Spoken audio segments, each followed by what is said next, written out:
अस्सलाम वालेकुम students. Next हमारे पास है एक्सरसाइज नंबर 1.1 और उसका क्वेश्चन नंबर है हमारे पास 1। क्वेश्चन नंबर 1 में हमें कुछ मैट्रिक्स दिए हुए हैं, हमने उनका ऑर्डर मालूम करना है। जैसे कि हमने प्रीवियस लेक्चर में हमने ये देखा था कि मैट्रिक्स का ऑर्डर क्या होता है। मैट्रिक्स का ऑर्डर हमें मैट्रिक्स के अंदर रोज़ और कॉलम्स की जो नंबर्स हैं, कॉलम की तादाद है रोज़ और कॉलम की, वो हमें बताता है।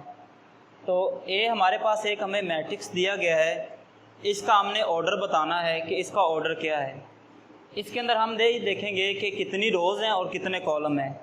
तो हॉरिजॉन्टल जितने भी एलिमेंट्स आते हैं वो सारे के सारे क्या आते हैं, एक रो में आते हैं। ठीक है, अब ये इसके अंदर 2 और 0 ये हॉरिजॉन्टल हैं, ये इसकी एक फर्स्ट रो बन गई।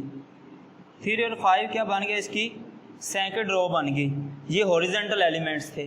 ठीक है, अब जितने भी वर्टिकल एलिमेंट्स होंगे वो सारे के सारे क्या बनाएंगे, एक कॉलम बनाएंगे। अब 2 और 3 जो हैं ये कॉलम बना रहे हैं, C1 कॉलम 1, और 0 और 5 क्या बना रहे हैं, कॉलम 2 बना रही हैं। इसका मतलब इसके अंदर कितनी रोज़ हैं, 2 रोज़ हैं, और कॉलम कितने हैं, 2। तो इसका हमने ऑर्डर देखा था क्या होता है। पहले हम रोज़ को लिखते हैं, यानी 2 रोज़ हैं, 2 बाय कॉलम कितने हैं, 2। तो ये इसका ऑर्डर होगा कि एक मैट्रिक्स के अंदर कितनी रोज़ और कितने कॉलम हैं। नेक्स्ट हमारे पास है B। तो B के अंदर देखो हॉरिजॉन्टल हमें एक रो ही दी गई है, बस एक रो दी गई है। और इसके अंदर कॉलम देखो, एक ये कॉलम दिया गया और एक ये है, ये C1 ये C2, एक रो है और 2 कॉलम है। तो रो को पहले लिखते हैं, एक रो है और कॉलम कितने हमारे पास 2 हैं। तो इसका ऑर्डर जो होगा, इसका मर्तबा जो होगा वो 1/1 होगा, 1/2 होगा, सॉरी। अब इसके अंदर देखो हमारे पास एक एलिमेंट्स इस मैट्रिक्स के अंदर, तो इसका ऑर्डर क्या होगा, एक ही रो होगी और एक ही इसका कॉलम होगा। तो इसका ऑर्डर जो आएगा वो होगा 1/1 होगा। इस एक्सरसाइज का क्वेश्चन नंबर जो 2 है उसके अंदर हमने ये बताना है कि कौन कौन से मैट्रिक्स जो हैं वो इक्वल हैं और कौन कौन से नहीं हैं। तो इक्वल मैट्रिक्स के जैसे हमने प्रीवियस लेक्चर में देखा था कि इक्वल मैट्रिक्स वो मैट्रिक्स होते हैं कि जिन दो कंडीशन को सेटिस्फाई कर रहे होते हैं, यानी दोनों मैट्रिक्स का ऑर्डर सेम होना चाहिए। मिसाल के तौर पर एक मैट्रिक्स के अंदर 2 रोज़ और 2 ही कॉलम हैं, और किसी और मैट्रिक्स में 2 रोज़ 2 कॉलम हैं, उनके ऑर्डर तो सेम है। अगर उनके करस्पॉन्डिंग एलिमेंट्स यानी मुतलका जो एलिमेंट्स हैं कि पहले मैट्रिक्स का फर्स्ट एलिमेंट भी सेकंड मैट्रिक्स का फर्स्ट एलिमेंट दोनों बराबर होने चाहिए। ऐसे अगर उनके एलिमेंट्स भी बराबर होते हैं, उनका ऑर्डर भी सेम है, वो दोनों मैट्रिक्स क्या होंगे, इक्वल है। वो आपने खुद करना है। थर्ड क्वेश्चन है इसके अंदर हमने ये बताना है कि हमने A, B और C, D की क्या निकालनी है, कीमतें निकालनी है। अब देखो इन दोनों मैट्रिक्स के दरमियान हमने इक्वल लगाया हुआ है। इक्वल का मतलब है इन दोनों का ऑर्डर क्या है, ऑर्डर सेम है। अगर इन दोनों का ऑर्डर सेम है तो फर्स्ट एलिमेंट फर्स्ट के ही इक्वल होना चाहिए। दोनों कंडीशन के अंदर फर्स्ट फुलफिल हो रही है। सेकंड कंडीशन क्या कहती है कि इनके मुतलका एलिमेंट्स यानी फर्स्ट एलिमेंट इस मैट्रिक्स का वो इसके फर्स्ट के बराबर होना चाहिए, सेकंड के, थर्ड के और फोर्थ के। यानी फर्स्ट एलिमेंट यानी ये A प्लस C जो है ये 0 के इक्वल होगा, और A प्लस 2B ये -7 के, और C माइनस A किसके इक्वल होगा, 3 के, और 4D माइनस 6 किसके इक्वल होगा, 2D के। सबसे पहले हम इनको इक्वल रख लेते हैं। तो इसके अंदर हमारे पास A plus C is equal to, ये इसका फर्स्ट एलिमेंट था और ये सेकंड मैट्रिक्स के अंदर इसका फर्स्ट एलिमेंट 0 है। तो A प्लस C किसके इक्वल हो गया, 0 के। इसको हम इक्वेशन नंबर 1 कह देते हैं। सिमिलरली A प्लस 2B ये किसके इक्वल होगा, -7 के। A plus 2B equal to -7, equation number हमारे पास 2 आ गई। सिमिलरली C माइनस A किसके इक्वल होगा, 3 के इक्वल होगा। C minus 1 is equal to 3, ये इक्वेशन नंबर 3 बन गई। और ऐसे ही 4D minus 6 is equal to 2D, last element इनके इक्वल होंगे, इक्वेशन नंबर 4 बन गई। अब इन चारों इक्वेशन से हमने A, B, C और D की कीमतें निकालनी है।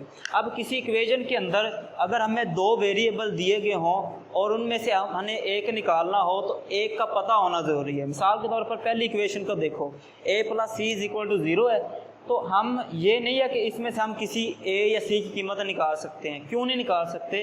वो इसलिए क्योंकि हमें अभी तक ए या सी की एग्जैक्ट वैल्यू का पता नहीं है। तो सबसे पहले हम किसी भी जो वेरिएबल है उसकी एग्जैक्ट वैल्यू निकालेंगे। ना तो इसमें से निकल सकती है क्योंकि इसमें ए और बी दोनों पड़े हैं, तो ए और बी में किसी एक का पता होना ज़रूरी है। इसमें ए और सी हैं, तो सबसे पहले हम देखो सी वाले थर्ड इक्वेशन से सी की वैल्यू फाइंड आउट कर सकते हैं। अब सी में से एक माइनस तो नहीं ना हो सकता क्योंकि सी वेरिएबल है, ये एक कांस्टेंट नंबर है, तो वेरिएबल कांस्टेंट कभी भी प्लस माइनस नहीं होते। तो सबसे पहले हम इस इक्वेशन को देखते हैं, यहाँ से हम सी की वैल्यू निकालते हैं। तो यहाँ से c माइनस एक बराबर किसके था? 3 के।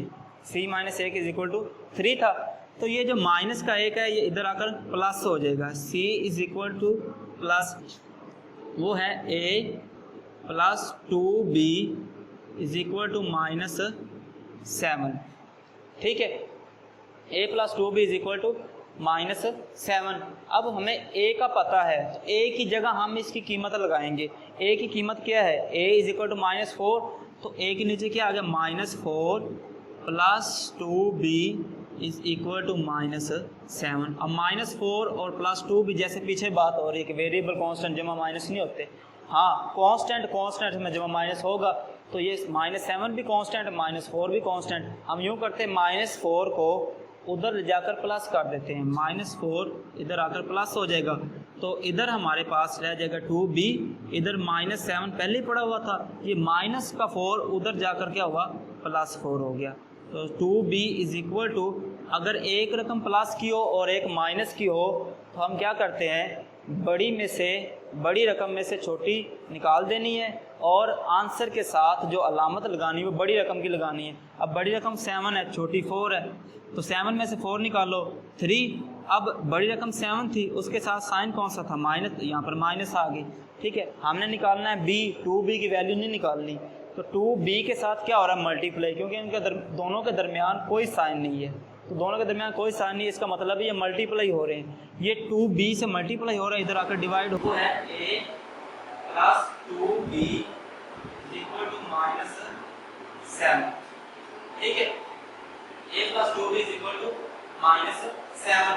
अब हमें a का पता है, a की जगह हम इसकी कीमत लगाएंगे। a की कीमत क्या है? a इक्वल टू माइनस 4, तो a के नीचे क्या आ गया? Minus 4 plus 2b equal to minus 7। Minus 4 और प्लस 2 भी जैसे पीछे बात हो रही है, वेरिएबल कांस्टेंट जो माइनस नहीं होते। हाँ, कांस्टेंट में जो माइनस होगा, ये माइनस 7 भी कांस्टेंट, माइनस 4 भी कांस्टेंट। हम यूं करते हैं, माइनस 4 को उधर जाकर प्लस कर देते हैं, माइनस 4 इधर आकर प्लस हो जाएगा, तो इधर हमारे पास रह जाएगा 2b, इधर माइनस 7 पहले पड़ा हुआ था, ये माइनस का 4 उधर जाकर क्या हुआ? प्लस हो गया। तो 2b इज इक्वल टू, अगर एक रकम प्लस की हो और एक माइनस की हो, तो हम क्या करते हैं? बड़ी रकम में से छोटी निकाल देनी है और आंसर के साथ जो अलामत लगानी है वो बड़ी रकम की लगानी है। और बड़ी रकम 7 है, छोटी 4 है, 7 में से 4 निकालो 3। अब बड़ी रकम 7 थी, उसके साथ साइन कौन सा? माइनस, यहाँ पर माइनस आ गई। ठीक है, हमने निकालना है b, 2b की वैल्यू नहीं निकालनी है, 2b के साथ क्या हो रहा है? मल्टीप्लाई, क्योंकि इनके दोनों के दरमियान कोई साइन नहीं है, दोनों के दरमियान कोई साइन नहीं, इसका मतलब ये मल्टीप्लाई हो रहे हैं। ये 2b से मल्टीप्लाई हो रहा है, इधर आकर डिवाइड हो जाएगा, तो b is equal to minus 3, क्योंकि 2 ने डिवाइड होना तो इधर आकर 2, या अगर इसको डेसिमल में लिखें तो माइनस 1.5 आएगा। ये हमारा b। ठीक है, नेक्स्ट हमने निकालनी है d की वैल्यू।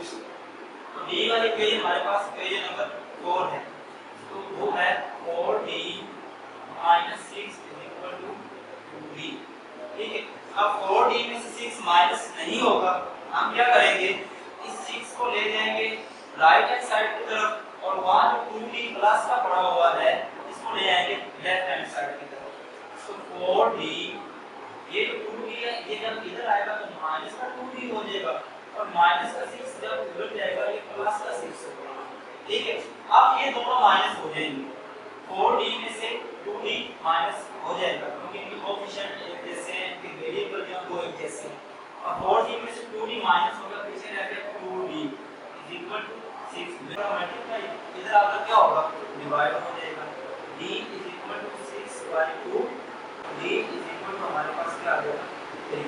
तो ए बी और सी हमारे पास क्या आ गया वैल्यूज आ गई जो हमने फाइंड आउट